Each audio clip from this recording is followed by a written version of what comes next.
Hello दोस्तों, नमस्कार। कैसे हैं आप सभी लोग? आशा करती हूँ आप सभी लोग अच्छे होंगे। और जैसा कि आप लोगों को मैंने शॉर्ट वीडियो में ही बताया था कि आज से मैं अपना स्टडी वाला क्लास स्टार्ट कर रही हूँ। तो आप लोग मेरे साथ बने रहिए। और आज हम लोग पढ़ेंगे पाचन तंत्र। जैसा कि आप लोग जानते हैं, भोजन ग्रहण करने से लेकर भोजन के पाचन एवं अवशोषण में शरीर के अनेक अंग भाग लेते हैं और इन सभी अंगों को सम्मिलित रूप से पाचन अंग कहते हैं और इस तंत्र को पाचन तंत्र के नाम से जाना जाता है। अगर इसी को हम सरल शब्दों में कहें तो पाचन तंत्र एक सम्मिलित नाम है जिसके अंतर्गत अनेक ग्रंथियां और अंग आते हैं। देखिए, पाचन अंग के मुख्य रूप से दो भाग होते हैं, आहार नल और संबंधित ग्रंथियां। और आहार नल के अंतर्गत भी अनेक भाग होते हैं। जैसे आहार नल के अंतर्गत सबसे पहले मुख आता है, मुख के बाद ग्रास नली, ग्रास नली के बाद आता है ग्रसनी, फिर ग्रास नली, उसके बाद आमाशय, फिर छोटी आंत, फिर बड़ी आंत, मलाशय, गुदानाल और मलद्वार। देखिए, जब आहार नाल की जो शुरुआत होती है वो मुंह से शुरू होती है। जो मुंह गुहा है, हम लोग जो मुंह खोलते हैं ना, जब मुंह खोलते हैं जो ऐसे आ करके खोलते हैं तो ये मुंह गुहा है। ओरल कैविटी इसको इंग्लिश में बोलते हैं। तो ओरल कैविटी से शुरू होता है और मल द्वार, जहाँ से उत्सर्जित पदार्थ बाहर निकलता है, मल द्वार, मल द्वार पर आहार नाल जो है वो समाप्त होता है। आहार नाल कहाँ से कहाँ तक चलता है? अगर बाई चांस क्वेश्चन आ गया कि आहार नाल की कहाँ से कहाँ तक होता है, तो मुख गुहा से लेकर मल द्वार तक आहार नाल होता है। ठीक, देखिए, मुख को भोजन ग्रहण करने में अनेक अनेक अंग काम करते हैं। जैसे देखिए, भोजन जब हमारे मुख में प्रवेश करता है तो उसके बाद दांत उसको पीसने में, चबाने में काम करती है। ठीक, उसके बाद जीभ है तो भोजन को उलट पलट करने में मदद करता है। इसी के साथ साथ हमारे लार ग्रंथियां हैं, इससे भोजन में लार का श्रावण आकर मिलता है और भोजन को लसलसा बनाता है, जिससे जो ग्रास नली है उसमें भोजन आसानी से अंदर तक प्रवेश कर सके। समझ में आया? आमाशय में अब जब मुख में जब लार के माध्यम से जब भोजन लसलसा बन जाता है तो ग्रास नली के द्वारा आमाशय में जाता है। तो आमाशय में भोजन का ग्रहण किया जाता है। यहाँ लगभग 2 से 3 घंटे तक भोजन संग्रहित रहता है। कुछ अंश तक जो आमाशय है भोजन का पाचन भी करता है, लेकिन पूर्ण रूप से नहीं करता है। छोटी आंत मुख्य रूप से भोजन को पचाने में सहयोग करता है। भोजन का पाचन कहाँ होता है? छोटी आंत में होता है। आप लोग ध्यान दीजिएगा, छोटी आंत में भोजन का पाचन होता है। अगर वहीं छोटी आंत मुख्य रूप से भोजन के पचाने में सहयोग करता है। बड़ी आंत में कुछ अंश तक भोजन का पाचन होता है। मलाशय द्वारा अपच भोजन जो होता है, जो नहीं पच पाता है, जिसका अवशोषण छोटी आंत में नहीं होता है। देखिए, छोटी आंत में ना भोजन का मतलब पाचन होता है, मतलब जो भोजन का जो पौष्टिक तत्व है वो छोटी आंत में ही अवशोषित कर लिए जाते हैं और बड़ी आंत में जाकर जल का अवशोषण होता है। उसके बाद जो बचता है पदार्थ उत्सर्जन के रूप में, वो मल के रूप में मलाशय में इकट्ठा होता है और समय समय पर स्टूल के रूप में मल द्वारा बाहर निकाल दिया जाता है। इस प्रकार पाचन अंग एक सम्मिलित नाम है जिसमें अनेक अंग भाग लेकर भोजन को पचाने और अवशोषित करने में मदद करते हैं। देखिए, पाचन से संबंधित जो ग्रंथियां होती है, अभी तो हम अंग बता दिए आहार नाल में कौन कौन से अंग होते हैं जैसे मदद करते हैं जो, लेकिन कुछ ग्रंथियां भी हैं जो भोजन को पचाने में मदद करती हैं। ये ग्रंथियां कौन कौन सी हैं? चलिए आज उसके बारे में भी जानकारी प्राप्त करते हैं। जैसे लार ग्रंथियां, अग्नाशयी ग्रंथियां, यकृत, पित्त की थैली पाचन से संबंधित ग्रंथियां हैं जिनमें विभिन्न प्रकार के पाचक रस एवं एंजाइम निकलते हैं तथा पाचन क्रिया में सहयोग कर भोजन को पचाते हैं। इस प्रकार यदि पाचन तंत्र की क्रियाओं पर एक नज़र डाली जाए तो पता चलता है कि इसमें मुख्य रूप से 4 क्रियाएं होती हैं। देखिए पाचन क्रिया में पाचन जब होता है, जब पाचन होता है उसमें 4 क्रियाएं होती है। सबसे पहले हम लोग मुख से निगलते हैं। जब भोजन मुख में जब डालते हैं ऐसे तो उसको निगलना कहते हैं, इंजेशन इंग्लिश में कहते हैं। फिर दूसरा भाग जब अंदर जब मुंह में डाल लेते हैं, जब इंजेशन निगल जाते हैं तो उसका पाचन होगा। पाचन के बाद क्या होगा? अवशोषण, मतलब उसको कूट पीस के उसका जो पौष्टिक तत्व रहेगा उसको निकाल के अवशोषण किया जाएगा। जो पौष्टिक तत्व अवशोषित कर ली जाएगी और जो अपच चीज़ रहेगा, शेष रहेगा, उसका क्या होगा? उत्सर्जन। समझ में आया?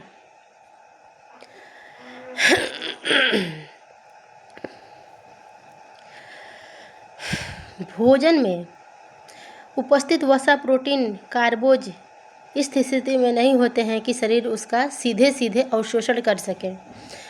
वैसा का वैसा ही हो जाए, अवशोषण वैसे नहीं हो पाता है, अपितु ये जटिल रूप में होते हैं। जब भोजन को ग्रहण किया जाता है तो जो उसमें जितने भी आवश्यक पोषक तत्व हैं वो डायरेक्ट अवशोषण नहीं होते हैं, जटिल यौगिक के रूप में होते हैं।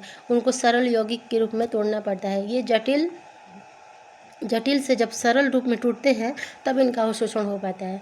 अतः जटिल यौगिक से सरलतम तत्वों में विखंडित होना ही, जटिल जो है, जटिल यौगिक से सरलतम तत्वों में, मतलब जो जटिल है उसको सरलतम रूपों में। अब दूध, डायरेक्ट दूध को तो कोई पाचन कर नहीं सकता, उसको लैक्टोज जो है लैक्टोज एंजाइम मिलकर उसको रेनिन में तोड़कर तब उसका अवशोषण किया जाता है। वैसे ही जैसे वसा है तो उसको लाइपेज जो है वो तोड़ता है, उसके बाद उसका पाचन होता है। ठीक। हाँ, भोजन का विखंडन या तो रासायनिक विखंडन से माध्यम होता है या तो यांत्रिक विखंडन के माध्यम से। उसके बाद जब विखंडन हो जाएगा तब क्या होगा? जब सरलतम रूपों में टूट जाएगा तो वैसे तो रहेगा नहीं, उसको अवशोषण करना होगा। तो अवशोषण कहाँ होगा? आहार नल के कुछ अंगों, विशेषकर छोटी आंत की दीवारों पर छोटी छोटी बिलाई होती है, यही जो पोषक तत्व होते हैं उनका अवशोषण करती है। छोटी आंत एवं बड़ी आंत में उंगली के उभार जैसी संरचनाएं होती है जिसे अंकुर या विलाई कहते हैं। इन्हीं के माध्यम से पचा हुआ भोजन अवशोषित कर लिया जाता है तथा रक्त कोशिकाओं और लसिकाओं द्वारा पहुँचाया जाता है। यहाँ से पचा हुआ भोजन रक्त के माध्यम से सभी अंगों तक पहुँच जाता है।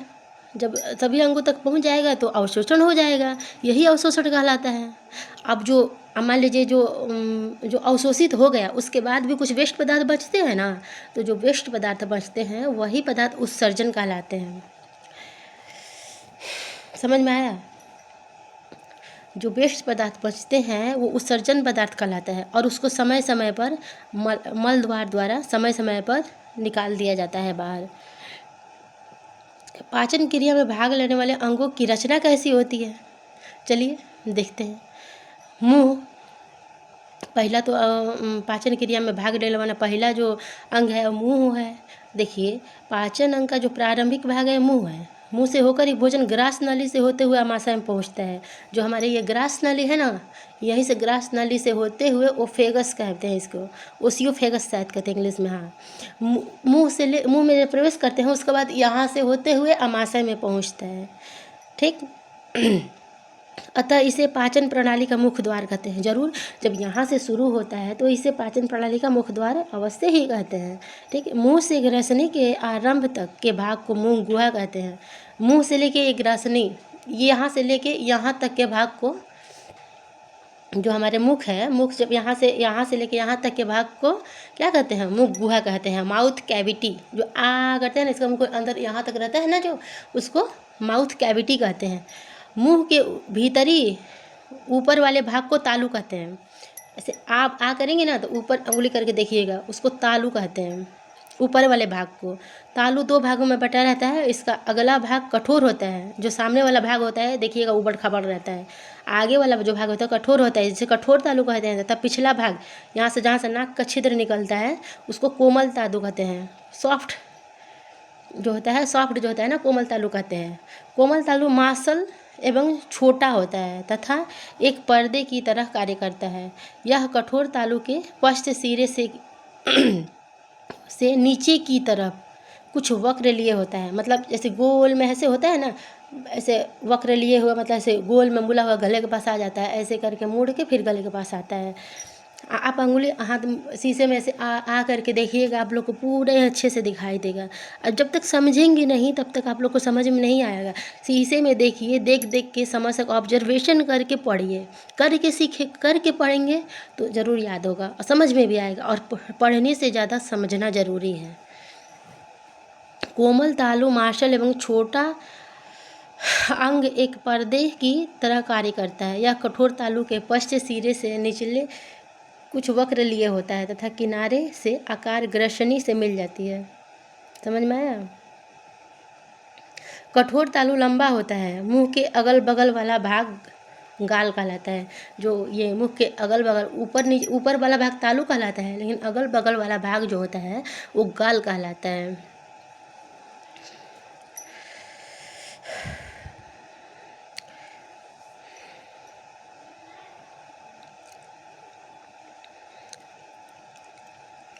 कठोर तालु लंबा होता है जो मुंह गुहा के नासा गुहा से अलग करता है। मुंह गुहा को नासा गुहा से अलग करता है। जो ये आगे वाला है ना, जो कठोर भाग होता है, वो जो तालु का कठोर भाग होता है वो मुख को ना नासा गुहा, नाक से यहाँ पर एक छिद्र निकलता है, मुख को नासा गुहा से अलग करता है। मुंह के अगल बगल वाला भाग गाल कहलाता है। मुंह में ही बाहर की तरफ दो होठ खुलते हैं, जो खुलते और बंद होते रहते हैं। अभी देखिए हम बोल रहे हैं तो मुंह बंद हो रहा है, ओठ बंद हो रहा है और खुल रहा है, बाहर की ओर खुलता है और बंद होता है। इसी से भोजन अंदर की ओर जाता है। मुंह के नीचे वाले भाग में एक जीभ होता है जो काफ़ी मोटी और मांसल होती है। ये जीभ मांसल और मोटी होती है। इस पर अनेक स्वाद ग्रंथियाँ होती, कलियाँ होती है, स्वाद कलियाँ, टेस्ट बड्स होते हैं। जो जीभ होता है, जीभ पे भी अनेक टेस्ट बड्स होते हैं। इन्हीं स्वाद कलियों से हमें भोजन का स्वाद मिलता है। मुंह के भीतर ऊपर तथा नीचे के पंक्ति में कुल 32 दांत होते हैं। सभी दांत ऊपरी निचली जबड़ों में पंक्तिबद्ध रूप से सजे रहते हैं। ऊपरी जबड़ा अचल तथा निचला जबड़ा चल होता है। ऊपर का जबड़ा देखिएगा नहीं हिलता है, लेकिन नीचे का जबड़ा जो है ये ऊपर नीचे होते रहता है, लेकिन ऊपर का एकदम अचल है, चलता नहीं है। नीचे का चलता है, नीचे का जबड़ा ही ऐसे ऐसे होते रहता है। कोमल तालु के स्वतंत्र किनारे पर ठीक जो बीच एक छोटी सी जीभ की तरह एक मांसल संरचना लटकती रहती है, जिसे घाटी या लुढ़की कहते हैं। घाटी के ऊपरी सिरे पर श्लेष्मा झिल्ली की 4 परतें पाई जाती हैं, जिनमें 2 परतें नीचे और 2 परतें ऊपर निकलती हैं।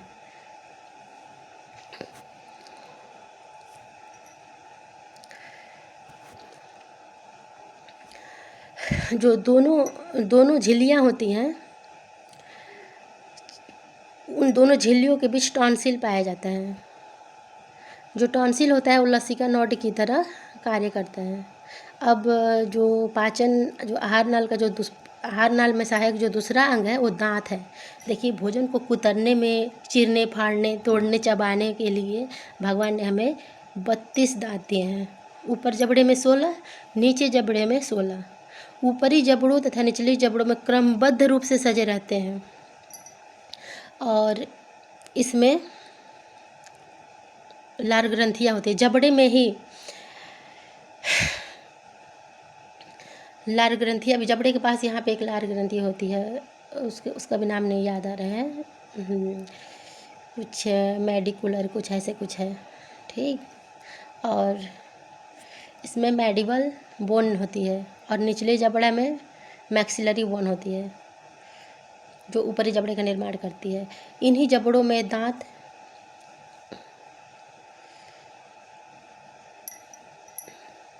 इन्हीं जबड़ों के बीच में दांत होते हैं। दांतों के सेट एवं निकलने का समय ये जानना भी ज़रूरी है कि दांत में कितने सेट होते हैं और इनका निकलने का समय क्या है। मानव के संपूर्ण जीवन में 2 बार दांत निकलते हैं, अतः दांत के 2 सेट होते हैं। अस्थाई या दूध के दांत, इनकी संख्या 20 होती है, याद रखिएगा, और जो अस्थाई होते हैं वो 20 होती है। दूध के दांत जिसको बोलते हैं वो टूटते फूटते रहता है, और जो स्थायी दांत हैं वो परमानेंट टीथ कहलाते हैं। अस्थायी या जो दूध के दांत होते हैं, ऊपरी जबड़ों में 10-10 की संख्या होती है, ऊपरी जबड़ों में 10 और नीचे वाले जबड़ों में 10 की संख्या होती है, मतलब कुल 20 दांत। शिशु जन्म के 6 मंथ के बाद, मतलब जब बच्चा जन्म लेता है उसके 6 महीना के बाद ये दांत निकलने लगते हैं। कुछ बालकों में जैसे ऐसा अपवाद है, जैसे कुछ बच्चों को 4 महीना में भी निकल जाता है, 6 महीना में भी निकल जाता है, कुछ बच्चों का 10 महीना के 8 से 10 महीना के बाद भी निकलता है। मतलब वो कोई फिक्स नहीं है, लेकिन एवरेज जो अगर पूछा जाए कि बच्चों का दूध के दांत कब निकलते हैं तो 6 से 7 महीना में दूध के दांत निकलने शुरू हो जाते हैं। हाँ, इनके दूध के दांत जब निकल जाते हैं तो अक्सर देखा जाता है कि जो बच्चे कुपोषण से, जो बच्चे जिनका जो कुपोषण अधिक रहता है उन बच्चों को थोड़ा लेट से दांत निकलता है, और ये बच्चे चलने में भी लेट करते हैं। और कुछ बच्चे थोड़ा जल्दी निकल जाता है दांत, वो लोग प्रतिभाशाली होते हैं, जल्दी चलना भी सीख जाते हैं, जल्दी दांत भी निकलना जल्दी हो जाता है, जल्दी से बोलना भी सीख जाते हैं। अस्थाई दांत का निकलना मुख्य रूप से बालक के शारीरिक स्वास्थ्य पर निर्भर करता है। जिन बालकों का शारीरिक स्वास्थ्य अच्छा रहता है उन बालकों का दूध के दांत टाइम पे निकल जाते हैं, अच्छे से निकल जाते हैं, और जिन बालकों का स्वास्थ्य ठीक नहीं होता है वो जल्दी नहीं निकल पाते हैं। 2 साल की उम्र तक लगभग सभी दूध के दांत निकल जाते हैं। इन दांतों के टूटने के पश्चात ही अस्थायी दांत निकलते हैं। प्रारंभ में दांत निकलने पर जबड़े के मध्य, जो प्रारंभ में जो पहला दांत निकलेंगे ना, वो जबड़े के बीच वाले दोनों निकलते हैं। ये देखते हैं छोटे छोटे बच्चे होते हैं, नीचे ऊपर, पहले ऊपर से निकलेगा फिर नीचे से, सामने के 2 दांत पहले निकलते हैं। दांत काटते हैं ना बच्चे, देखिए होंगे आप लोग। इन दांतों के टूटने के पश्चात ही अस्थायी दांत निकलते हैं। कभी कभी ऊपरी जबड़े के मध्य भाग में दांत सबसे पहले निकलते हैं। 6 से 8 महीने की अवस्था में केंद्रीय कृंतक निकल जाते हैं, उसके बाद पार्श्व कृंतक, उसके बाद प्रथम चवन्नक, फिर 16 से 18 महीना में रदनक, और 20 से 24 महीने के अंतर में द्वितीय चवन्नक जो मोलर कहलाता है वो निकलता है। 6 से 7 वर्ष की अवस्था में दूध के दांत टूटने प्रारंभ हो जाते हैं तथा इसके स्थान पर स्थायी दांत उगने लगते हैं। 12 वर्ष की अवस्था तक सभी अस्थायी जो मतलब अस्थायी होते हैं वो टूट जाते हैं। कृंतक जो दांत है भोजन को काटने, और जो रदनक कहलाता है भोजन को फाड़ने में, और चवन्नक भोजन को तोड़ने फोड़ने में एवं पीसने में कार्य करता है। जो अस्थायी दांत होते हैं, अस्थायी दांत के टूटने के स्थान पर अस्थायी दांत निकल जाते हैं। 6 वर्ष की अवस्था में स्थायी दांत निकलने प्रारंभ हो जाते हैं तथा 25 वर्ष की अवस्था तक सभी स्थायी दांत निकल जाते हैं। स्थायी दांतों की संख्या 32 होती है, जिनमें 16 ऊपर नीचे दोनों जबड़ों में होती है। मध्य के 4 दांत जो होते हैं वो कृंतक कहलाते हैं। ये काटने के लिए प्रयोग में लाए जाते हैं। ये नुकीले भी होते हैं। देखिए जो दांत का होता है एक फार्मूला होता है, जैसे 21-23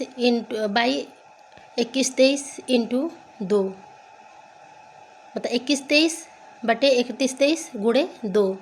इसको अगर याद कर लीजिएगा, देखिए 2 से अगर ऊपर गुणा करेंगे तो ऊपर 4, 2 से नीचे गुणा करेंगे 2 से, 2 दूनी 4, फिर 2 एकम 2, फिर 2 दूनी 4, 2 तिया 6, तो ऐसे करके 4 2 4 6, 4 2 4 6, 4 सभी को जोड़ने पर 32 दांत आ जाती है।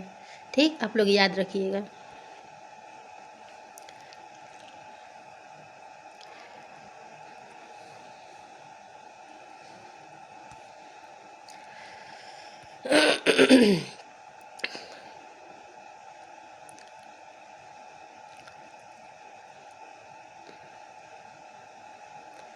अब पढ़ेंगे दांतों की संरचना। दांत की संरचना को ध्यान से देखने पर इनमें मुख्य रूप से 3 भाग दिखाई देते हैं। देखिए, दंत शिखर, दंत ग्रीवा, दंत मूल। दंत शिखर दांत का वह भाग है जो मसूड़ों से बाहर निकला हुआ दिखाता है, जो वाइट कलर का दिखाई देता है ना, वही दंत शिखर है। इसको क्राउन भी कहा जाता है। ठीक। और दंत ग्रीवा जो है, दंत ग्रीवा शिखर तथा दंत मूल के बीच का भाग होता है। यह भाग थोड़ा सिकुड़ा हुआ होता है। जो क्राउन और जो मसूड़े के भीतर का भाग के बीच में जो होता है उसी को कहते हैं दंत ग्रीवा। और दंत मूल है जो मसूड़े के अंदर होता है। दंत मूल रूट कहलाता है। इसकी जड़ें दंत उन्मूलन में धंसती रहती है, उल्लूखन में।